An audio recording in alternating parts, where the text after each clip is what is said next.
Hello and welcome back to my channel. If you're new here, my name's Louise and I am a full-time reseller on eBay and Poshmark.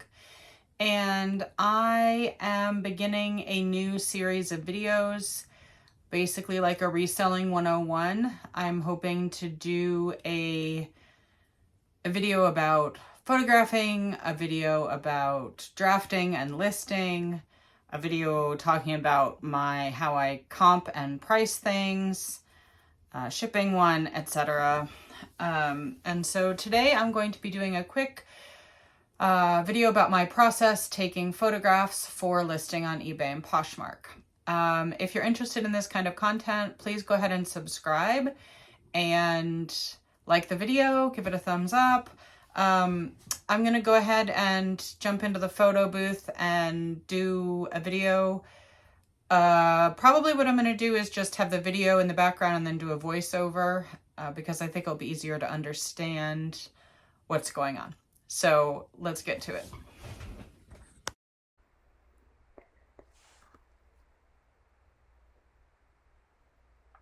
Okay, so this rack here, I hang stuff on when I get it home and washed and ready to go so that it's ready to be put in the photo booth and to have pictures taken. So the first thing that I do is straighten everything out, make sure it's hanging as well as it can. I am not shooting for perfection when I'm taking pictures or listing.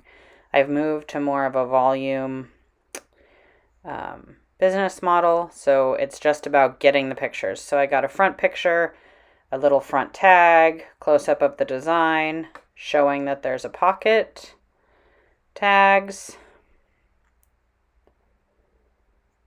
I used to sell higher-end vintage things, and so it was far more about getting closer to perfection. My goal with pictures now is just to, and there's a back. My goal with pictures now is to just give the buyer the feeling like they're holding the item in their hand as much as I can, as far as all the different angles. Make sure I get tags. So here I'm taking a picture of the drawstring and then the inside tag with the fabric content and washing instructions. When I'm done photographing an item, I usually do about 5 at a time. That's done. It sits on the table next to me. Hanger goes back up and on to the next one. Again, here, I do my best to straighten it out and grab the same series of photos. Usually we got, oh yeah, so this is also my last opportunity before photographing to lint roll or get any goobers off. Typically that's more of an issue with black and white than anything else. So front picture, I usually take 2 because sometimes that first one's blurry for some reason. So go ahead and get the front one, little tag, and on and on. It's the same series of pictures. This one had some information inside that I was trying to get a good look at. So what I was saying, I really don't aim for perfection here. I no longer am picking up only higher end stuff at the bins. So if I can clear $15, I'm going to do it, especially when my husband and I are doing the pictures and the drafting and I'm not paying per item for my helper to do it. When I am paying for it, I am more likely to pick up higher end stuff. But at this point, it's more a matter of getting the volume through. So now that one's done. And this is a really cute vintage corduroy shirt. It doesn't have a brand tag any longer, but it appears that someone aftermarket embroidered little flowers around each of the buttons, and then also some kind of vining flowers around the cuffs and the pockets. So I wanted to get, it is missing a button, that's what I'm taking a picture of there. but I wanted to make sure I got fairly close-up pictures. I also used to aim for 12 photos of every item because that was the max that was allowed on eBay. And I think that the, party line used to be that you'd get better preferential treatment if you used all the photo slots, but I just don't really think that that's true any longer, if it ever was. So now that's the third one done. This is a Columbia insect blocker hiking shirt.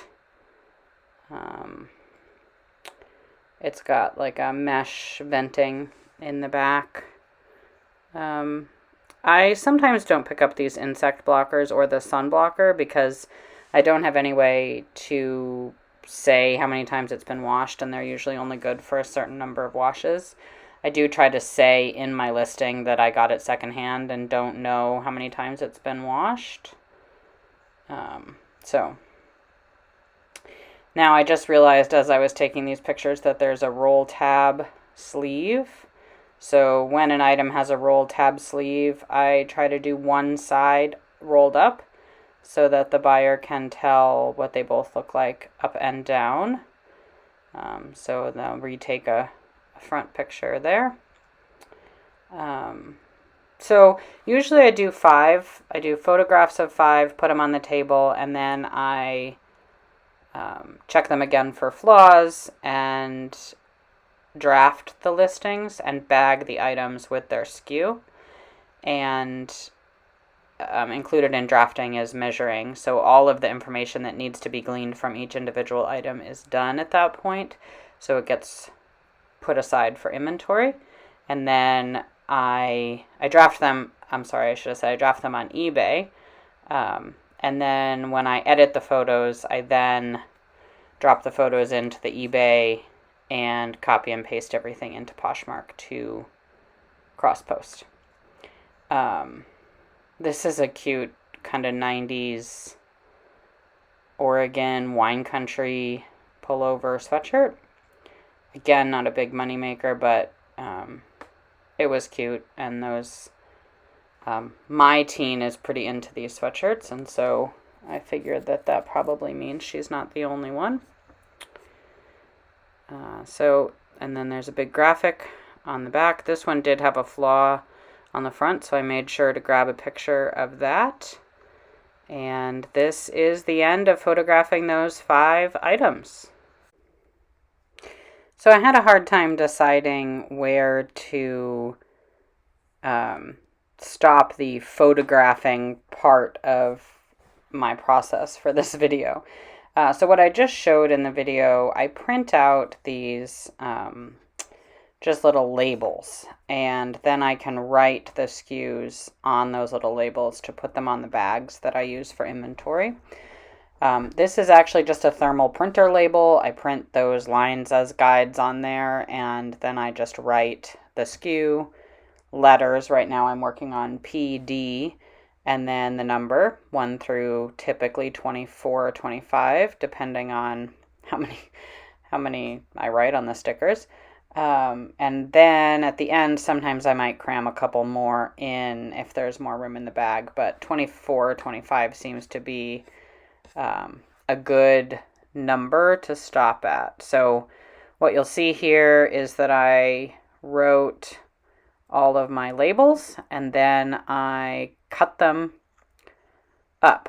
And so I have each individual label, and I stick each one on a plastic Ziploc bag.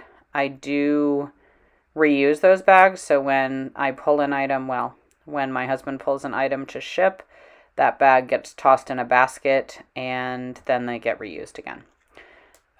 Typically, I will do all the bags for one SKU group at the same time. In this video, I just did the 5 that I need to process these 5 items, just so that you weren't sitting here staring at me sticking 25 labels on 25 bags.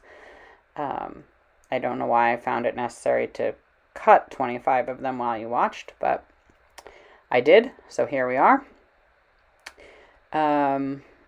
we've been through several iterations around this whole process and around how we SKU items. I will share more about my inventory system in a different video, but we do not any longer reuse SKU numbers. So we're on PD. There's the basket that they go in after stuff gets pulled for shipping. I'm on PD because we've gone all the way through the alphabet once, and then AA and all the way through the alphabet, and AB and all the way through the alphabet, etc. I do store my inventory in blue IKEA bags, which if you're new here, you may not know. I do like them better than hard-sided bins because they're a little bit more forgiving for how much you can shove in there, and they're a little bit more forgiving for how many you can squish on a shelf. I found with the bins, you had to get exactly the right bins and on and on. So we just stick. I do not worry about whether these are in order or not because I check the bag as I list whatever the item is going to be. So I just toss them on there until they're all stuck, and then I move on to the next step of my process. Stay tuned, subscribe to the channel so you know when the next step of the process comes up. There's the bags, ready to go. Thanks for watching. Until next time, have a great day.